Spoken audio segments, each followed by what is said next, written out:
Hi there, my name is Sarah Rus and I'm the creator of Mojo Mingle, and I've made this video so that I can share more about my backstory, which will give you a better understanding as to why I created this service in the first place. There's actually 3 or 4 major events that happened in my life which influenced the way that I live and the lifestyle that I have, and which also led to the creation of Mojo Mingle.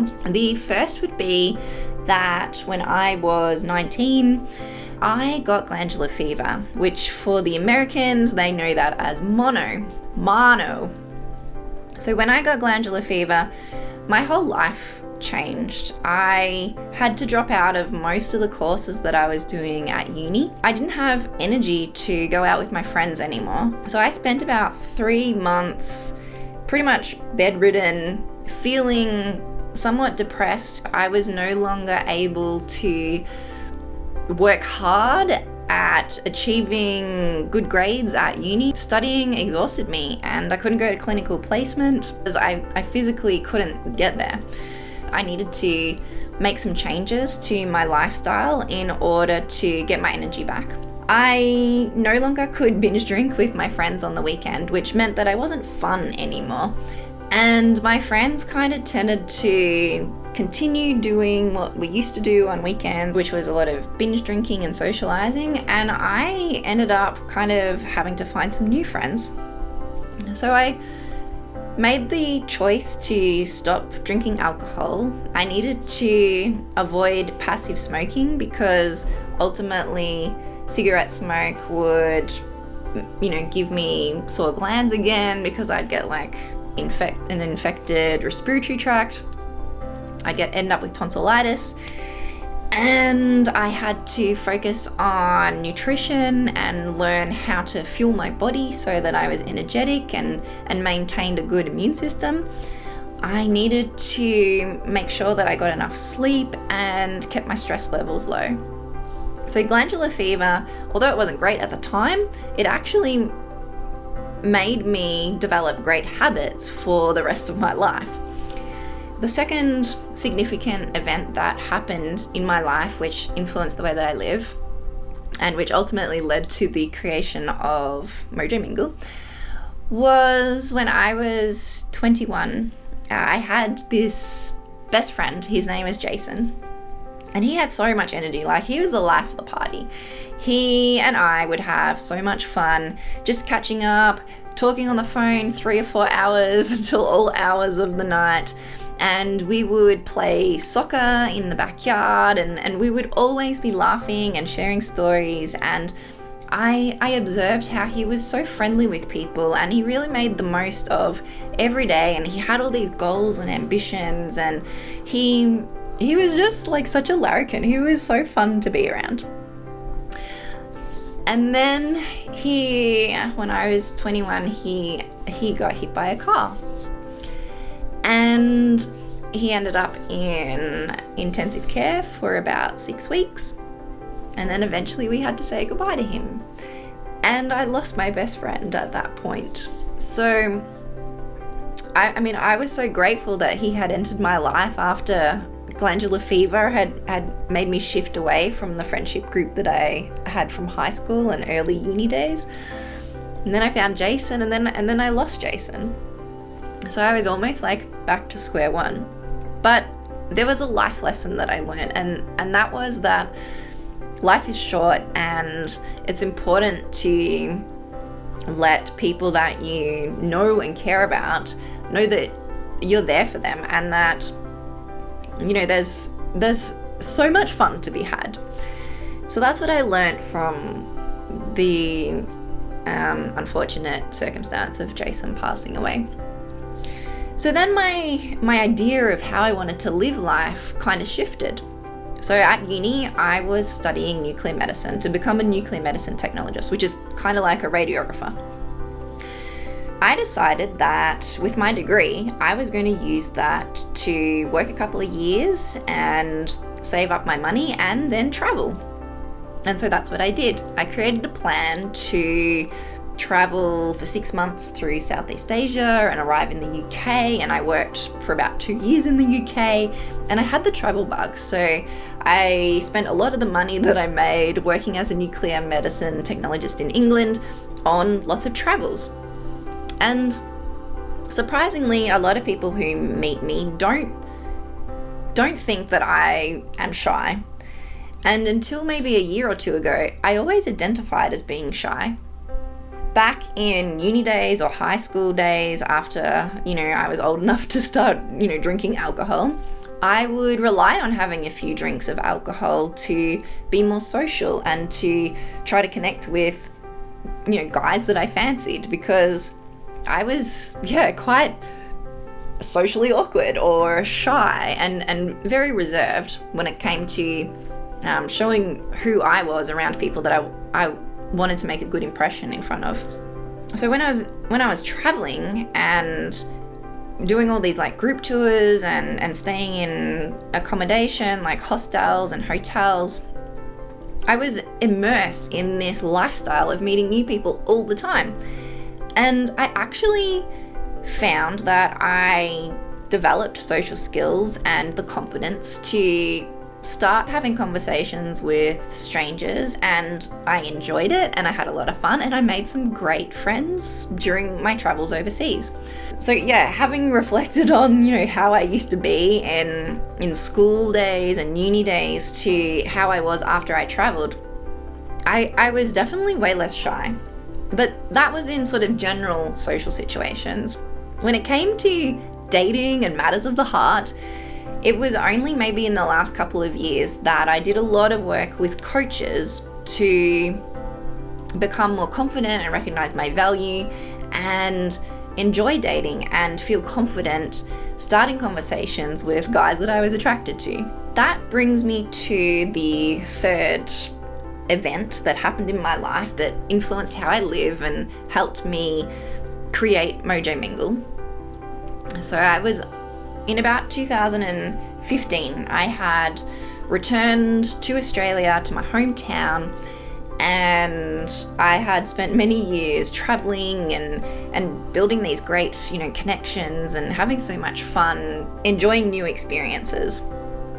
And I got back to my hometown and I was like, friends, let's catch up and do fun things. Let's go to that cafe that never used to be here when, I lived here 5 years ago. Except people were busy. They'd moved away, or they had families, or they were doing renovations and couldn't afford to come out and be social with me. I felt like I was at square one again, and I needed to make some new friends and build a social network for myself so that I could enjoy living there again. Because I kind of had what my travel friends and I call post-travel depression. So it's when you come back from traveling and everyone else is kind of in this 9 to 5 rat race kind of mode, and you're in this traveler mode where you just want to catch up with people and be social and enjoy activities. So I created a meetup group in 2015 and I ran that for about 6 months, and I would list activities that I wanted to do and just invite complete strangers to come and join me. And I met one of my best friends, Joe, from running that meetup group. And I made a lot of other friends, and, we got to do fun things like go on cafe crawls and go and do nature walks, and I just really enjoyed it. Fast forward a couple more years, and I was at this point in my career of nuclear medicine where I just didn't enjoy it anymore.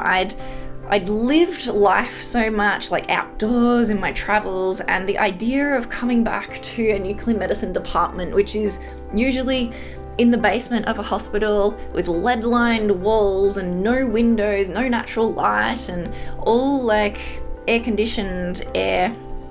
I didn't enjoy that environment anymore, and I didn't really like working with sick people and handling radiation. So it was time for a change. I needed to close the door on nuclear medicine, which I didn't quite do until 2021. And I wanted to do something new. So I actually studied to be a teacher. I thought, well, I can use my degree and I'll just do 1 more year of study and become a teacher. didn't quite enjoy trying to manage the behavior of children, so that didn't go ahead. I went to Nepal and I studied to be a yoga instructor. Taught one class of yoga and I was like, this is a little bit too slow for me. So that didn't really pan out. I trained to be a stand-up paddleboard instructor, but then I got a back injury, so that kind of meant that I didn't end up being an instructor. Then in 2017, I was scrolling through Facebook and I came across this webinar to learn how to create a business. And I thought, this sounds interesting. So I attended the webinar, and then I felt that I wanted to try this. This was going to be my new adventure. So I signed up to a coaching course so that I could learn how to create a business.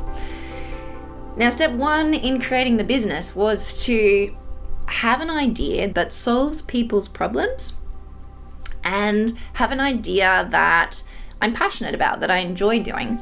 I knew that I enjoyed organizing and hosting social gatherings that involve different activities and bringing people together. And the problem that I was experiencing, and I had heard so many of my friends and just, people in magazines talking about, or on TV or on the radio experiencing, and that was the problem that they just weren't enjoying trying to find a date or, someone new as a potential date through apps like Tinder.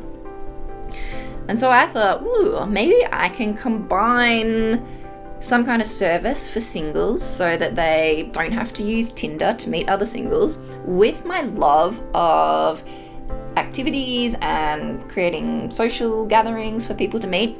And I'll combine them together and I'll do like a calendar of social events for single people who don't want to use apps and just want to meet people.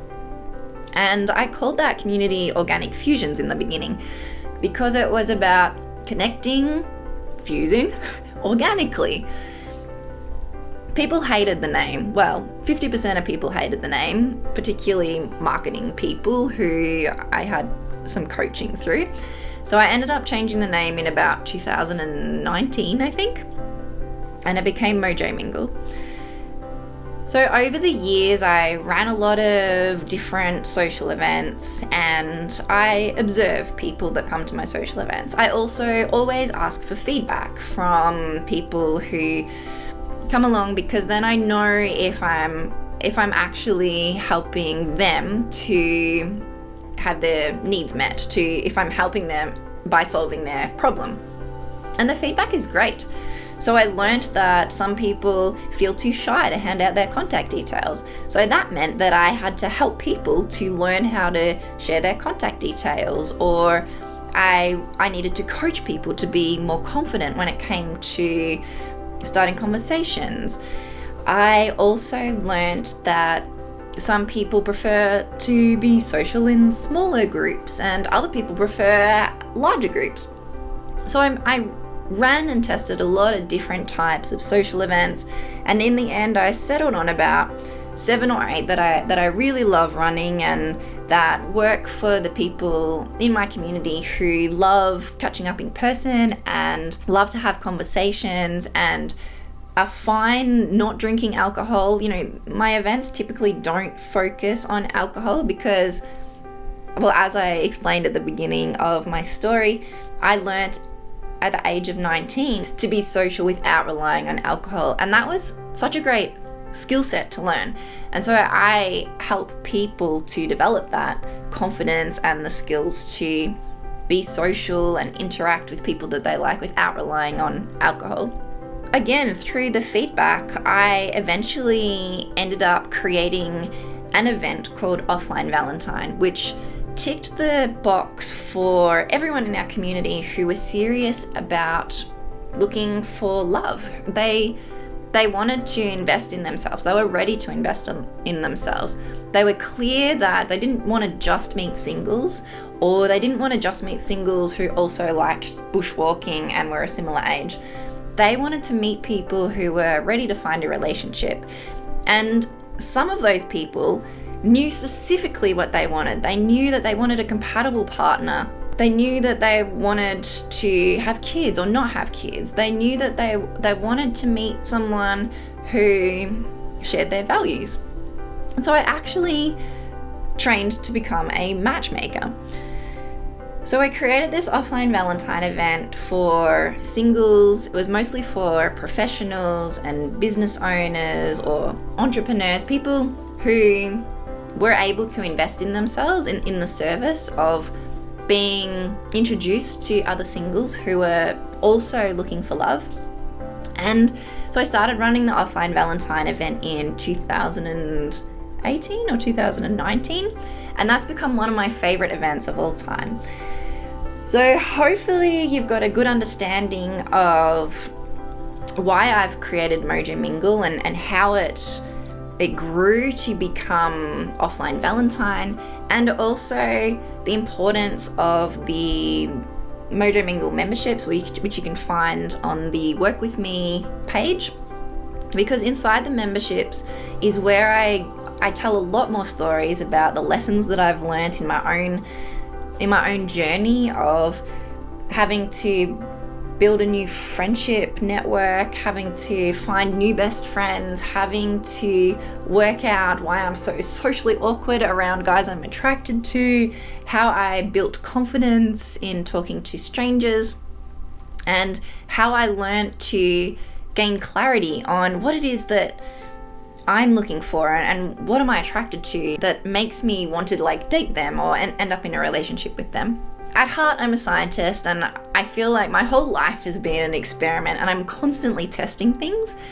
And it feels so good to then share the lessons that I've learned by teaching and guiding people to, take the fastest path to get from A to B, instead of taking a journey like me, which is 20 years long, just to start building my confidence and understanding of how to date and have fun and have success with dating.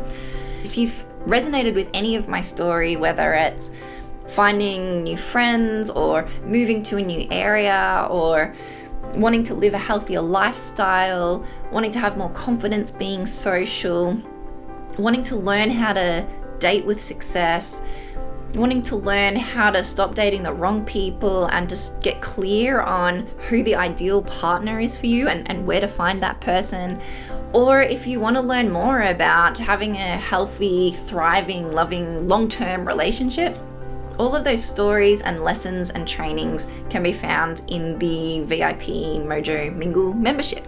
We're almost up to date with my life story and how these significant events have influenced why I live the way that I do and why I created Mojo Mingle and why the services that we currently have exist.